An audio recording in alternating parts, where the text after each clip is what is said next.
Hello there, people of the internet and hello again, I'm TheMBmulti. Welcome to the first part of my Rome Total War campaign series. So, welcome back to Rome Total War. Holy fuck, that has been a long time. When was the last time? Let's check. Because I've only made one Rome campaign on my channel. That was 2013. Wow. That is a long time since I played Rome to the War on my channel. Anyway, the reason why I'm playing Rome to the War is because last week we finished my Assassin's Creed Revelation series. And I finally finished that because I started that and I didn't play it for 2 years. And then I was like, alright, fuck it, I will just finish it. So I finished that. I really wanted to push out those episodes because it wasn't really that popular on the channel, so I didn't want to stop it again, so I just wanted to like, alright, let's hurry up a bit and let's take care of that. So that's done now. So yeah, I wanted a new Let's Plays for Tuesday and Thursday, and I could have made another Let's Play Choose video for you guys, but in the last Let's Play Choose video, where Zutakun won, there was a very big, like decently big battle between Zutakun and Rome to the War, and a lot of you guys really wanted to see Rome to the War as well. So therefore I thought, right, let's make Rome to the War instead of choosing some 3 random things again. So, we're going to play Rome Total War, the original Rome Total War, which is still by far one of the best video games ever made, in my opinion. And of course, since I've got a Roman-themed channel, there has to be some sort of Roman game on here. I mean, come on. Anyway, what we're going to do today is we're going to do this, the Imperial campaign, obviously, as the Julii. Now, you might be wondering why the hell you're going to place the Julii again, because you already did it in the last, your previous season. Well, the previous season, I cheated a whole bunch of money, and that was not really, legit, basically. When I look back at it, I was like, oh my god, why the hell did I do that? But, yeah. What we're going to do is we're going to place the Julii on very hard. We don't want any battle time limit. I'm going to do a true Roman campaign, and what that means is that I'm just going to play the campaign as normal, but there are a couple of rules. The first rule is that I am the only Roman family out there with the exception of the Senate. So the Brutii and the Scipii, I will cheat so that they'll die. The second rule that goes with this campaign, I have to follow every single mission from the Senate. And the Senate will notice that the Scipii and the Brutii are dead. So I have to do the work of the Scipii and the Brutii, according to the Senate. And I'm not allowed to disobey the orders from the Senate. I have to complete every single mission of them. Yes, and then the third rule, in the true Roman campaign, is that I am not allowed to make full armies of elite units, because the Romans have extremely elite units, or their regular units are pretty elite, but the Romans also have like extremely huge, heavily troops like the urban cohorts. And because we are a true Roman, because the Romans never made full armies of urban cohorts and Praetorian cavalry, I'm not allowed to do that either. Because we are going to play as actual Romans, which means legionaries, archers, auxillia, and first, of course, Hastati, Principes, and Triarii. So we have to follow the Roman rules of building an army, which is a lot of infantry, not that much cavalry, and legionaries at the base. And no full stacks of urbans. So those are the rules for the true Roman campaign, and let's go! First the intro, of course. Gods. I hate Gauls. My grandfather hated them too, even before they put out his eyes. Did you think I'd be out here on the frontier without good reason? Yes, Rome needs a strong frontier. No! Rome doesn't need unwashed barbarians at her gates. So, that's why I'm here. The leader of the Julii, to bring Roman order to stinking Gauls. Revenge? That'd be good too. This war against the Gauls won't last long. And when it's done, I've got plans. This is all about power. Power in Rome. Going down that road means dealing with all my rivals. The Senate, the Greeks, those Carthaginian elephant riders, the Scipii and the Brutii families too. After all, the man who controls Rome rules the world. And one day, I will be emperor. Oh my god, I love that intro movie. I've seen it 1,000 times because well, not exactly 1,000 times, of course, but I've seen it so many times because I've played as a Julier for so many times. I've also played as the Brutii and the Scipii, of course, but I instantly played as a Julier just for the sole reason that the Julier are red, and the Scipii and the Brutii are blue and green, purple. I almost say blue and green. And in my opinion, Romans are supposed to be black. Romans are supposed to be black. What the fuck? Romans are supposed to be red. Anyway, so yeah, first mission from the Senate takes suggest that it's always the same. Anyway, so what we're going to do now is we're going to kill the other families, and we do that by entering this cheat, which is surrender_region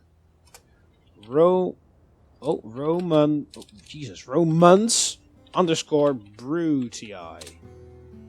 Oh, is it surrender regions? Yes, it's surrender regions. So as you can see, the Brutii are now going to be expelled from their... Oh, crap. There we go. The Brutii are dead. Faction destroyed. The House of Brutii. And then the same thing goes for the Scipii. So, there we go. Now, I and the Senate are the only Romans out there. The true Romans. So yeah, this also sucks for my income, because if we can have a look at my financial status, you see, I'm not making as much money anymore, because I was trading with the other families, and now I'm losing that income, because I'm not trading with them anymore. So we lost the whole part of Italy, and now we only have this, so it's just making it harder for me, in the beginning stages of the campaign. Alright, so first things first, we need to take Gesta. We can obviously do that in the first turn. Just need to organize the army a little bit. There we go. Settlement under siege, sir. Anyway, so we need a lot of money. So also, yeah, I forgot that I did that. Every Roman faction has got 3 temples, and those are only 3 temples that you can make. For example, the Julii have Jupiter, Ceres, and Bacchus. Which are, Jupiter is of course the main god of Rome, those are the only 3 temples that the Julii can make, but the Brutii can make 3 other ones. They can make one to Mars, to Juno, and someone else, can't remember. And then the Scipii also have got 3 ones. They can make one to Neptune, to Saturn, and Vulcan, I think. But I'm not able to make them. But I changed that in the Rome to the War files, so now I'm able to make all the Roman temples. You see? Ceres, which is the Roman goddess of fertility, I think. Oh yeah, goddess of grain and fertility. Vulcan, which is the Roman blacksmith god. God of volcanoes, metalsmithing, stuff like that. Bacchus is the Roman god of wine. Juno is the queen of the gods. She's Jupiter's wife, and also Jupiter's sister, I think. Yeah, that's Roman incest for you there.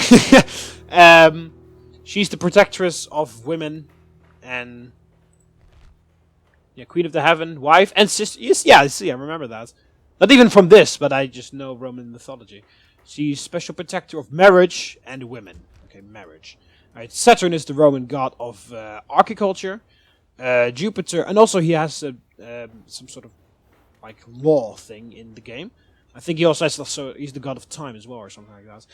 Jupiter is of course the Roman supreme god, god of heaven and the earth, the bringer of lightning and stuff like that. Neptune, the Roman god of the sea. What a cool thing! Oh yeah, I'll show you in a second. Mercury is the final one that the Brutii can make, which is the Roman trade god, god of trade and transportation, and then Mars, the Roman god of war, of course. So now I can make all of the temples, which is pretty funny. Anyway, so I wanted to show you Neptune here. Once you build the Temple of Neptune to all the way up to a Pantheon, you can actually enable special boats that I can make. For example, the Corvus Queen Quarim, which is you can only the Scipii can make this, because only the Scipii can build a temple to Neptune. But as you can see, it is actually fitted for all the Roman families. So yeah, there's nothing that needs to change. And then the Decree, or whatever it's called, the Kier. I've actually never seen this ship before, because I haven't played as the Scipii that much. I have decently played the Scipii, but not up to the point that I built a pantheon of the pantheon for Neptune. So I've never actually seen these boats before. So yeah. Yeah. Also, I changed that the Academy gives a law and happiness bonus. You see, normally the Academy doesn't give anything. It only gives a great city with the littlest macro will tend to be superbly run because the talented and educational men that can always be found here. So yeah, it delivers very good generals, and yeah, that's it. But yeah, I changed it so that it also gives a happiness and law bonus. I think in a barbarian invasion, it actually gives a law bonus. Oh yeah, and also a final rule that I forgot to mention, I am only allowed to use Julii family members. So I'm not allowed to marry off any of my females, any of my women in my family. See, all these sons are going to become of age, and I'll just use all of them. And she is not allowed to be married at all. We only want sons, so we only have Julius family members. I forgot that rule to mention. Anyway, enough talking. I've spent so much time talking already, and probably all of you skipped the video. But let's do some stuff. Alright, so first things first, we want to build a temple here. Let's build one to Saturn, because I of course want some... No, it's not necessary, because we already have a lot of public order. We need money, first of all. So build this trading thing. Arminium. You can get some roads going, because... oh, actually, let's do it here as well. Because we are Romans. We want paved roads, we want access to everything. Alright, so we'll take Segesta this turn, because we can obviously do that. Alright, so we'll have some rebels there. Easy battle. Another thing that I really like about Rome to the War, instead of the later Total Wars, like Total Rome 2 and Attila, is that the game heavily punishes you if you auto-resolve. If you have a 50% chance of winning, and you auto-resolve, basically there is a 95% chance that you lose. Or win with extremely amount of damage. Also, the speeches are amazing. May think of victory, but we should make them think kindly of their master's whips. They are dead men walking. Some of us will soon lie dead. The rest will drink to their memory. But, as always, we Romans will fight with honor! Woo! Await my orders! Oh my god, I have missed this game. I was playing it a little bit before I recorded this, a couple months before, or a couple weeks before, and I was like, I really have to do a let's play of this. And then I saw that, I was like, alright, Attila's gonna end soon. Like, you know what the hell? Let's just play Rome to the War. Alright, so yeah, because we don't have the Marian units yet. So we only have Hastati and Triaria and stuff like that. Because yeah, the Romans had also need to change that these guys look out actually centurions and stuff. That would look pretty cool.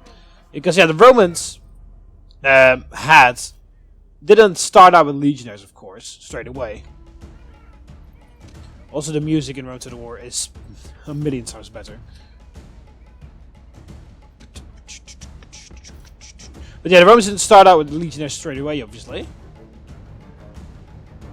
They started out with these units, which are the Hastati, which are the pre-Marian units, because there's a Roman general called Marius, and his army changes changed the Roman army forever. The Roman army was the first, after the army reforms of Marius, the Roman army was the first standing army in the world. Because these guys are just rich, rather rich people that had to buy their own armor and own weapons. And then when the state needed them, they would be called upon, and then they would react and attack and do stuff. But the Roman army after Marius was actually a standing army, a full 24/7 professional army. So you would actually become a soldier. That was your job. These guys were like farmers, bakers, and stuff like that had some off time, and then when the state needed them, they would be called as soldiers.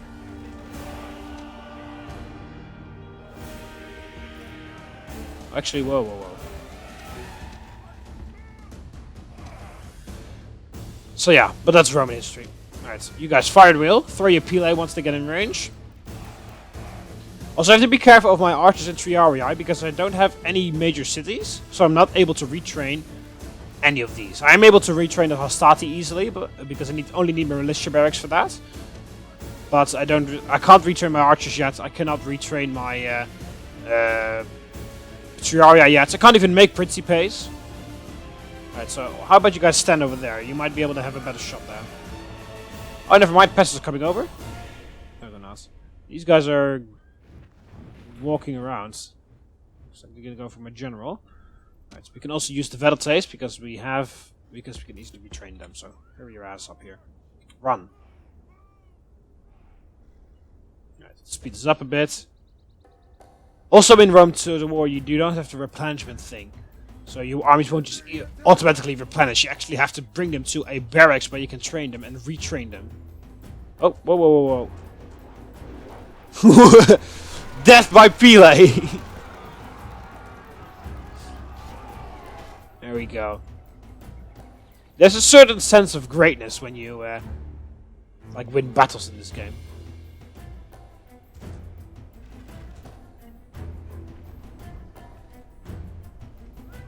Fire! Decimation. Alright, there come the war bands.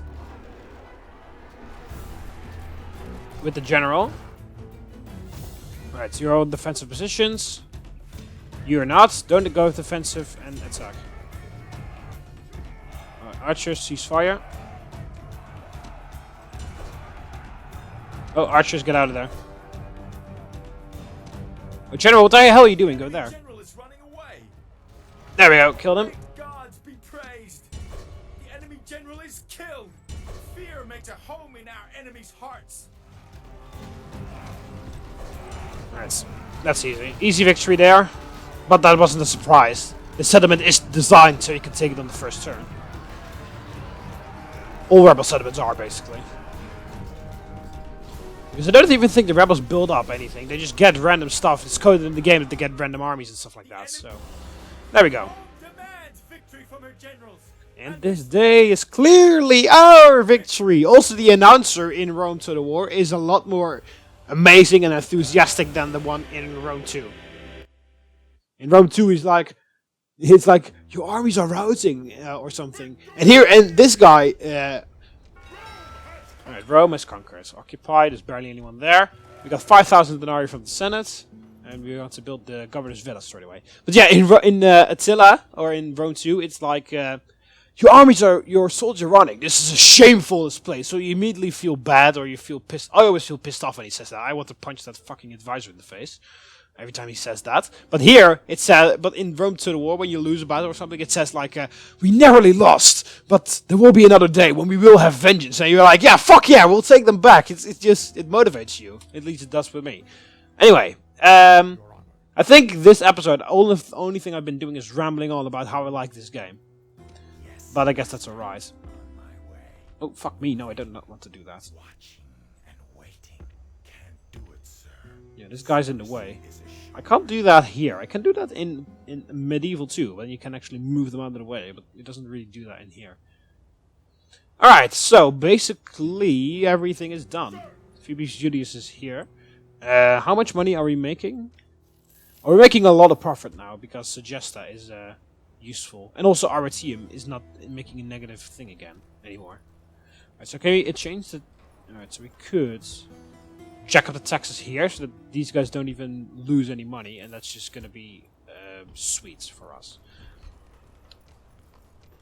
Also, we need militia barracks there, because this is our capital. We can only trade Asadi from here, but yeah, when you train units, you drain your population, and your city won't grow as fast.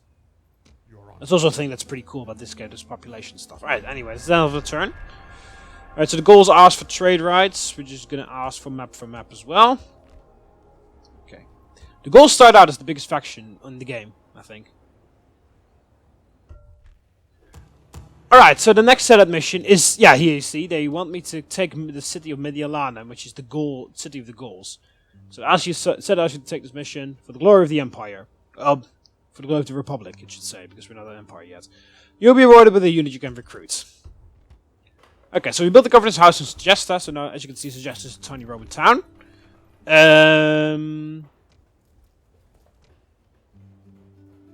Alright, let's throw a palisade around it.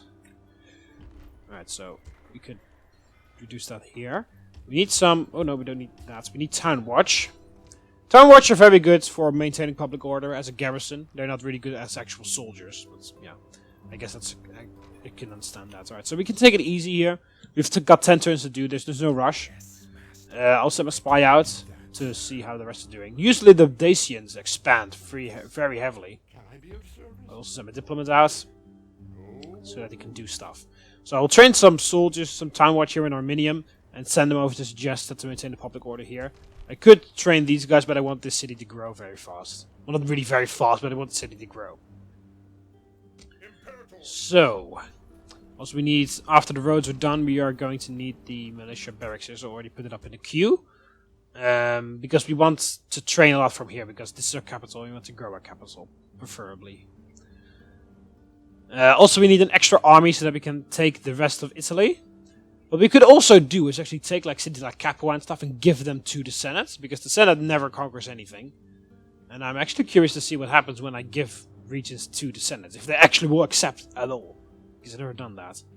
Right, so in this turn we don't really have to do anything, we just need to wait a bit. Maybe we could leave the Fanatics here and that would maintain the public order just fine.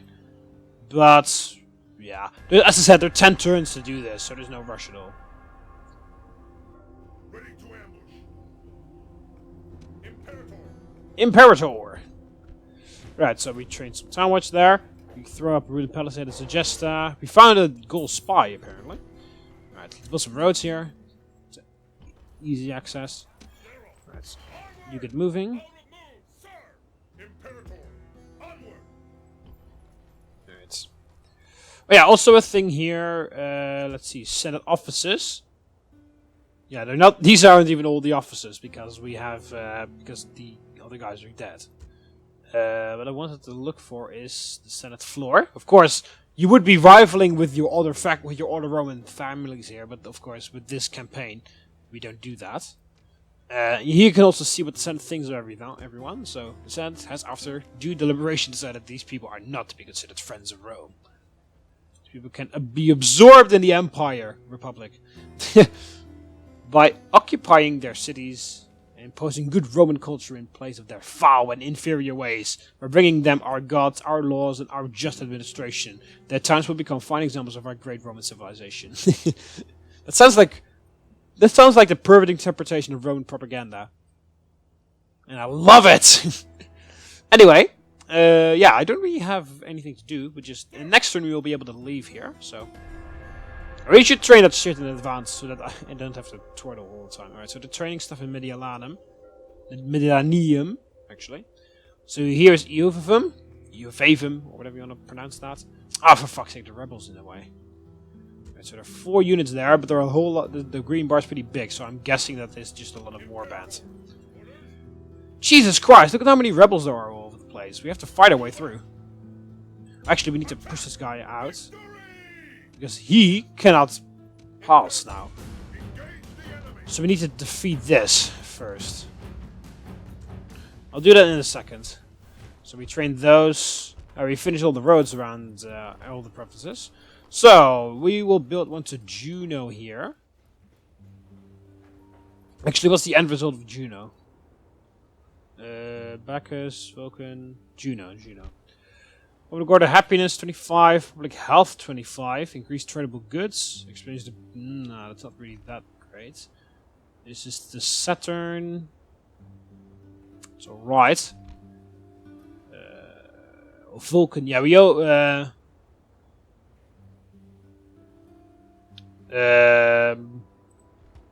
we only want to build Vulcan and stuff in very specific areas where we actually train a lot of units. Also Neptune and stuff, we will only build that in various places where will be our naval bases, if you know what I mean. I'm just checking to see which one I prefer here. Saturn. You see, you're only allowed to build the Temple of Neptune when you've got a port here. Mercury, 25 to happiness, 10 to public health. Mars. Mars gives a decent amount of stuff. But primarily for soldiers, obviously. And this is Jupiter. I don't want to build Jupiter everywhere because I want a bit of diversity. I think Juno is the way to go for this one, so I'll just Juno, there it is. So yeah, there's not a lot of public order because there's no governance here. But should be fine. First of all, we need to defeat these assholes because they're standing immensely in our way.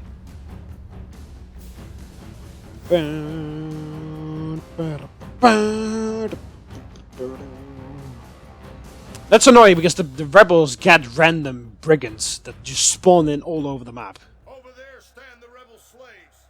They are braver and more worthy than men of their type have any right to be. So, let your battle cry be victory!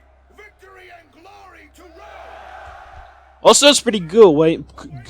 Pretty cool when you advance your general and he becomes more skilled. He will also give longer and more like better speeches and stuff. That's pretty cool. Also, when he gets like tactician and stuff like that, he will also point out things in the battle. For example, when the enemy has a lot of cavalry, he will say that in his speech. The enemy has a lot of cavalry, and we need to counter that with our spearmen or something like that. Or they have a lot of archers, so they'll probably try to snipe us from far away. You have to run close, which is pretty funny. It's like in-game advice. What the hell? Oh yeah, of course they've got the high. They'll just take the high ground because they're on the defenses. That's easy because we can just easily push them off the high ground here. You can see the road here as well. That's also what I really like about the game. It's the stuff that you build also shows in the battle maps. When you build a city which only has, which doesn't have a big temple but actually has a very big amphitheater, the city where you fight in actually has a big amphitheater and doesn't have a big temple because that's the way you build it. Also, these random things out here from time to time. It's pretty cool. So you can see the peninsula here, or the shoreline of Italy. Getting close to, I think these are the Apennines, because these are not the Alps because they're further behind. I think these are the Apennines. So I'm curious to see if we can see Segesta, because Segesta is supposed to be here somewhere. Can't see it anywhere. But yeah, here's the road that we just built from Segesta to Arminium, I think it's going. Anyway, let's speed this up a bit. So yeah, the rebels will try to face us all the time because that's what they do. It's a very easy way to push them off the hill because you can just walk around and they'll push themselves off the hill, basically, because they want to face me all the time. They want to face me directly.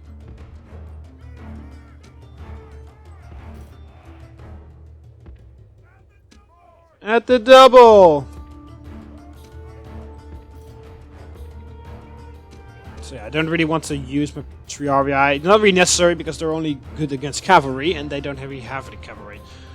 Actually, what do they have? I didn't really pay attention. They got war bands, 2 cohorts, and they've got naked fanatics.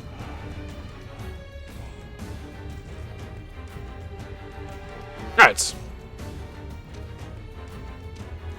You guys defensive and go use your Pile when you need to.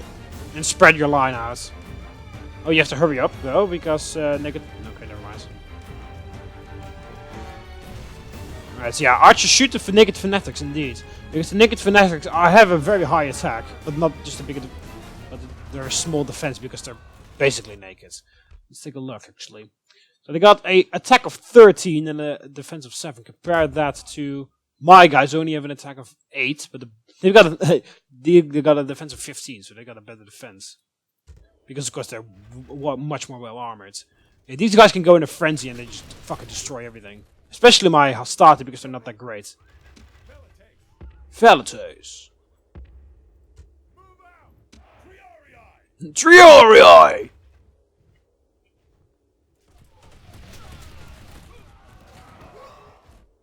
Alright. Hastati.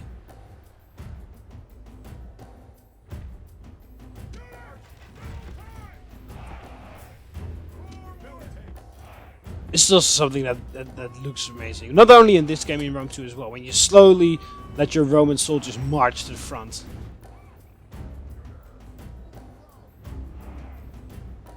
Oh, they're doing a war cry. The war cry improves their morale for a bit. See, they're imperators now. Because when you do a war cry, their morale will be a lot higher. Alright, so since we are going to make the attack, you guys are not supposed to be in guard mode anymore. All the other guys are doing a war cry.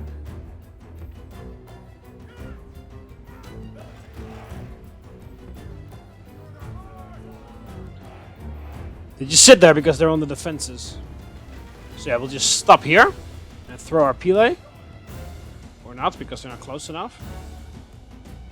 Oh, they are.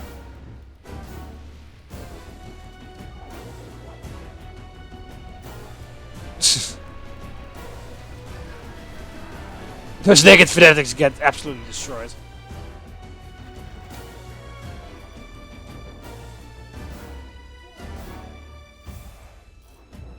And the naked fanatics are gone. Velites are throwing their spears as well. Usually a something like a skirmish would go on for days. This is basically our little skirmish that we're having here.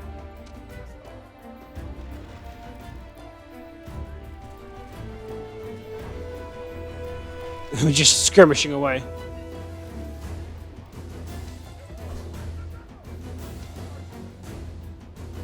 Just allow my archers to shoot them up and stuff.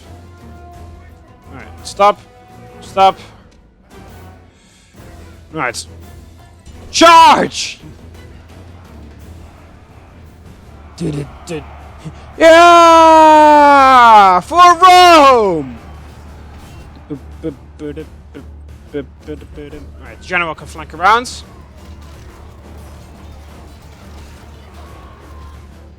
Look at this long Roman line. They're not even doing anything about my general by flanking them. They are spearmen, so... Oh, actually, hang on a minute. I have to go somewhere. I'll be right back. Alright, here I am again. Sorry, small interruption. Yeah, we were just about to outflank these guys. Oh, they just turned around in time. My general should be able to survive this until my hostility run into the back of these guys. There we go. God be praised! The enemy's hearts are full of fear and now they flee! My hostility can stop. And my general can run these guys down. 85%. By the way, you need to kill 85% of the army and then it will be completely destroyed. 85% or more. For rebels, it actually doesn't matter, because once you defeat a rebel army that has already retreated, they will be destroyed no matter what. No matter how many guys are still left alive, they will immediately die. So, but yeah, we're just getting some kills for experience, but that's enough. All Rome will be amazed at such a victory! The day! So, that clears those rebels out of the way, and that allows my army to continue to march over to Mediolanium. You see, completely destroyed. And also it allows these guys to enter, and that keeps the population under control. How's the public order? 140. I can even get high tax rates up here. I will send an extra Time Watch cohort over there. Okay, and you need to start making your way to Mediolanium. Fortunately, there are no roads here, so we can't really get there very fast. Also, Spy, I need you to come back here. And go there. And you see enemy army routes. Anyway, so that's going to be it for the first episode of my... No, still need money here. The first episode of my Minecraft, what the fuck, of my Rome to the War Let's Play series. Hope you almost enjoyed the video. Also hope you like the series so far. And also tell me your thoughts on the campaign Forfeit, the true Roman campaign. Anyway, that's going to be for this one. I hope you almost enjoyed the video. So click the like button if you did. Subscribe to be part of the Roman army so you never miss any of my videos. You can do that by clicking the subscribe button up here over the left of you, or the subscribe button to see the video. See you later, Romans. Ave!